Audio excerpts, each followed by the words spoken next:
What's going on, everyone? Welcome back to the show. So happy holidays to everyone, and we're going to go ahead and get started here. I'm going to show you guys what we're going to be talking about today.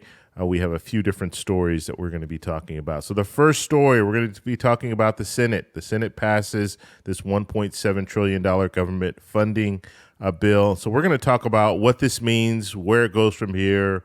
Will we see a government shutdown? We'll talk about that. And this next story, we're going to talk about George Santos. So we're going to go back to this story I talked about a couple of days ago.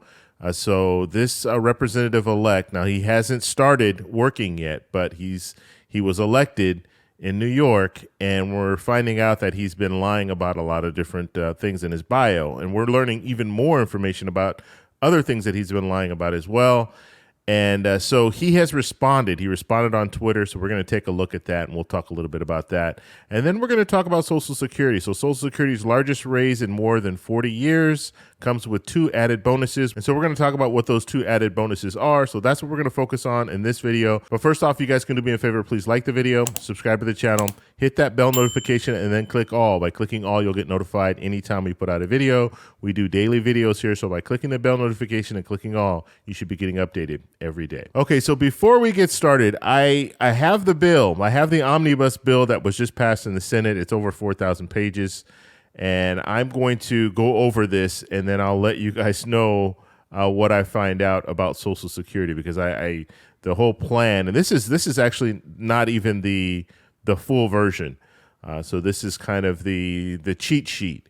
So I'm going to go over this and see if there's anything in here for Social Security beneficiaries. And you guys remember I was talking about the fact that the Social Security Administration, they have a skeleton crew, basically. Customer service is really suffering because they need to hire more people, as well as if you put in a claim, you're going to be waiting. You could be waiting 6 months to a year. If you call on the phone, you could be waiting up to 30 minutes just to talk to someone, and you might not even get a response. You might get hung up on and have to call back.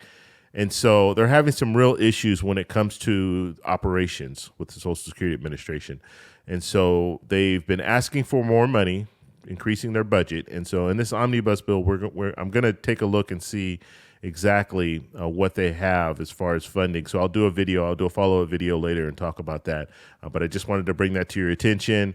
It is a large bill, and there are a lot of things in there, so it's going to take me a little time to kind of go through and figure out exactly what Social Security, the administration, will be receiving. Now, this is for administrative costs, okay? This is for operational costs. This is not an increase to Social Security or anything like that for the beneficiaries. So I just want to make that clear, but it does help to have good customer service, because a lot of people are going to want to call Social Security to find out information. They're going to want to file a claim, disability claim, things like that. And so having more people working and having more funding for Social Security is a good thing.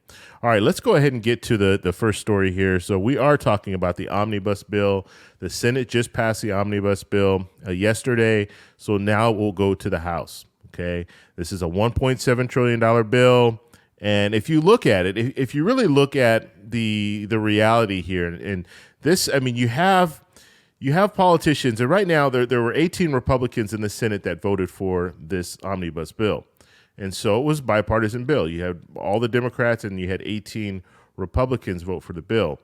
Now, when we're looking at this bill, the vast majority of the money, just so you guys understand where the money is going, the vast majority is going to defense. Okay, and this is generally the case.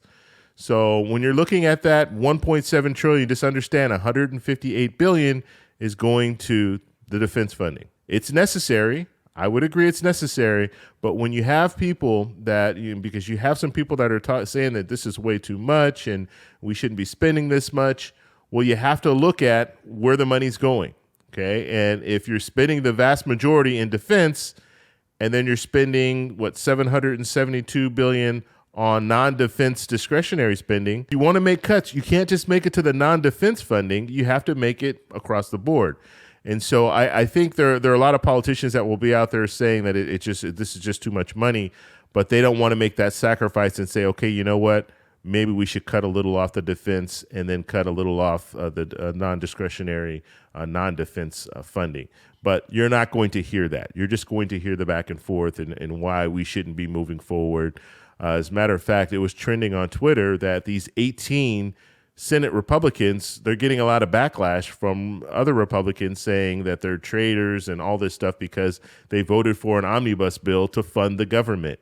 It's amazing to me, okay? And that's, like I said, $858 billion is going to defense. So you're saying, okay, that $858 billion, we don't want to vote on this at all. We want to vote no on this, which means no one gets anything, and that includes our military. So it's very interesting. The strategy here from some Republicans is, hey, let's just let our country implode, and we're just not going to do anything. We'll shut the government down. We won't have any funding for defense, and we'll just move from there. Now, I understand this is an omnibus bill, which means there are a lot of different things in here, and that's, people have problems with that. I understand that. But when you sit around for a year and not do anything, not vote on legislation, and then you get to the last few days of the year, then you know what? Yeah, you're going to have to add some things to the bill because you didn't do anything for 360 days. And now we're coming up to 365, and it's like, okay, yeah, we have to do something. And so that's why they're adding all these different things to this bill, because they haven't been doing anything this whole time, okay? There have been some bills that have gone through, but I'm talking about bipartisan bills. Very few bipartisan bills have been passed. And so because of that, that's why they're taking this opportunity to add to this bill. That's the way things work. And when you look at some of the politicians that are against what's going on right now and want to vote no and have voted no on this omnibus bill, they voted no on everything else. And so why are you there? If you're just going to vote no and not move forward with any legislation, why are you there? How are you helping the American people if your answer to everything is no? And if it is no, then what are you going to do to fix it? What are you going to do? What are you going to move forward with? Because part of the game is you need to get in there, you need to negotiate and find the best deals for your constituents. But obviously, if you're just saying no to everything, then you're not helping. You're just hurting your district. You're hurting your constituents. So we'll have to see where this goes. It has to be voted on today. Okay, it needs to be voted by the House today. If they don't vote on it today, or if they can't pass it today, then we are going to be looking at a partial government shutdown starting Saturday. So this is something that needs to get done. And so the House basically has to vote on it and approve it, and then the president will sign off on it. So we're going to have to follow the story and see where it goes. Okay, so George Santos, we need to talk about this because he has responded to and basically said that he will be speaking next week. So this is what he says. Let me zoom in a little bit if I can here, so you guys can read this along with me. To the people of NY3, so I guess the 3rd District, I have my story to tell, and it will be told next week. I want to assure everyone that I will address your questions and that I remain committed to deliver the results I campaigned on: public safety, inflation, education, and more.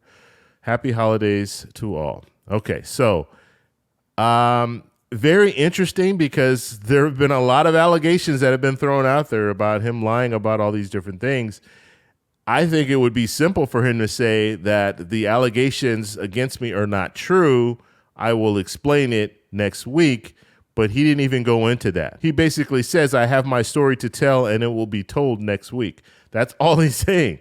So I'm definitely going to follow this. And this is one of those things that I think, this is very important, because politicians, we know kind of the tradition, right? Culturally, the way we look at things in the U.S., politicians, they lie, right?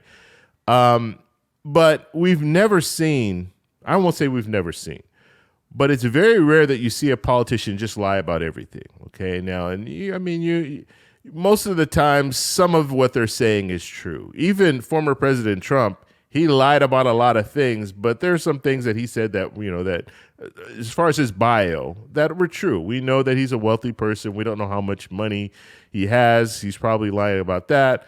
But when it comes down to it, George Santos, it looks like he lied about everything.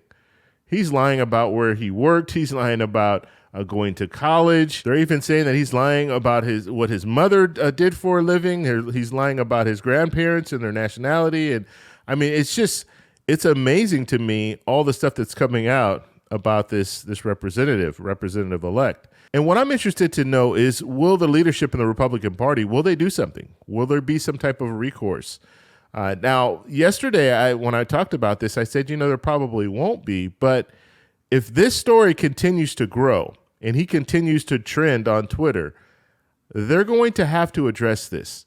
And I mean, this is one of those things where you can't. In my opinion, this person, if all this stuff is true, and we don't know yet, these are still allegations, but he is not refuting what's out there. He's basically just saying he's going to tell his story. But in my opinion, if someone is lying this much, how can that person even be trusted to represent his district? How can he be trusted? Because he's not being honest from the start. And so this is one of those things. I don't know. I mean, obviously, the House Republicans can't afford to lose any more people. It's a very tight margin right now when it comes to the Republicans and Democrats. But this is one of those stories that it's going to continue to grow. And if Republican leadership doesn't come out and do something about this, you're going to have more politicians or people running for seats. They're going to be doing the same thing. They're just going to lie about everything and hope they don't get caught. And if they do get caught, oh well, I won, so I'll just go ahead and serve the people. So this is one of those stories where we definitely need to continue to follow, and I will be watching this next week to find out exactly what he says and how he plans to. I mean, I just can't think of anything logical that he could say to explain this whole situation when it comes to where he went to college and where he worked and all that. I mean, it's going to be really hard for him to explain that. So we'll have to see it. We'll follow this story. Okay, so let's talk a little bit about Social Security. Now, this is not new news. I will say that, okay? And I've talked about this before, but I like to show you guys these articles, and this was just posted December 21st, so it's a new article because this is something that some people might not know. You might be new to my channel, but if you're not new to my channel, you'll know what we're talking about here. But if you are new to my channel, you might not know what I'm going to talk about right now. And so basically, we know there's an 8.7% increase in 2023, COLA increase. Now, this is the largest in 40 years. So that does make it a massive increase, okay? It's the largest in 40 years. And so, and basically what they're saying, this is the largest increase that pretty much everyone on Social Security has ever seen. Okay, we're talking 40 years now. So just looking at that is definitely a plus, right? I mean, it's better than the 5.9% for 2022. And I did a video yesterday just talking about that and how that wasn't enough. Now, the hope is that this is enough, and this 8.7% will stay above the CPI, where inflation is. But looking at this, what they're talking about here, they're focusing on the lower Medicare premiums. Okay, that's one of the bonuses, 3% decrease. It's not a lot, but it's something. Okay, and this is for Medicare Part B. That's what we're talking about. I actually talked about this yesterday, but when it comes down to it, that is an increase to the money that you're bringing in, because that money comes directly from your Social Security benefits. So you're going to see a little bump, a little 3% bump up because of the Medicare Part B premiums going down. Okay. Now, understand this too, and I just want to talk about this really quickly when it comes to Medicare Part B premiums. A lot of times people, they look at this and they get upset with the wrong people. They get upset with the government, right? The government, they're the problem. They're the reason why our Medicare is going up every year. But the reality is it's written into law, basically 25% of Medicare costs has to come from the people who are using Medicare Part B. And so that's where the premiums come from. However, the reason that the premiums go up is because of the pharmaceutical companies. Because if they raise the prices of pharmaceutical drugs, then guess what? You're going to have to pay more. And that's why when they pass a bill that allowed the federal government to negotiate when it comes to the pharmaceutical companies and medications, that was so huge. Because now that you can negotiate, hopefully we won't see these outrageous prices for medication. So this is something. So that's one, a lowering Medicare premiums. And the next bonus that they're talking about here is the cooling inflation. Okay, now I talked about this. I talked about this yesterday as well. When it comes to inflation right now, That's why I keep an eye on inflation. That's why I keep an eye on the CPI and the CPIW to let you guys know, okay, you know what? Inflation is starting to cool off. Our economy is starting to cool off. That's actually good, because that means that if inflation goes down and that COLA at 8.7%, it's going to remain the same for all of 2023, that will put people in a better position. Their purchasing power will be much stronger, which means that you'll be able to go to stores and buy things, and your dollar will go further. And so that's good news. Now, just because inflation is going down, that doesn't mean it's going down in all categories. Okay, so if you go to the grocery store, some of the products are still very expensive. They might be even more expensive than they were a few months ago. So we still need to watch that. We still need to pay attention to that. But overall, we're seeing inflation start to go down, which is good. Okay, that means that hopefully food prices and everything else will start to follow.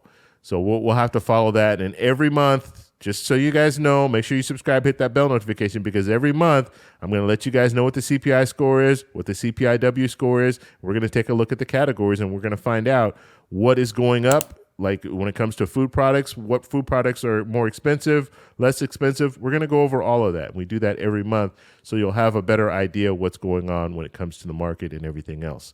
So if you've stayed this far in this video, write happy holidays in the comments, and I'll make sure to reply to that comment. If you do have a question, post your question and put happy holidays on there, and then I'll make sure to respond to that post as well. So if you like this video, please give me a thumbs up. Please subscribe for more, and I'll talk to you in the next one. Bye.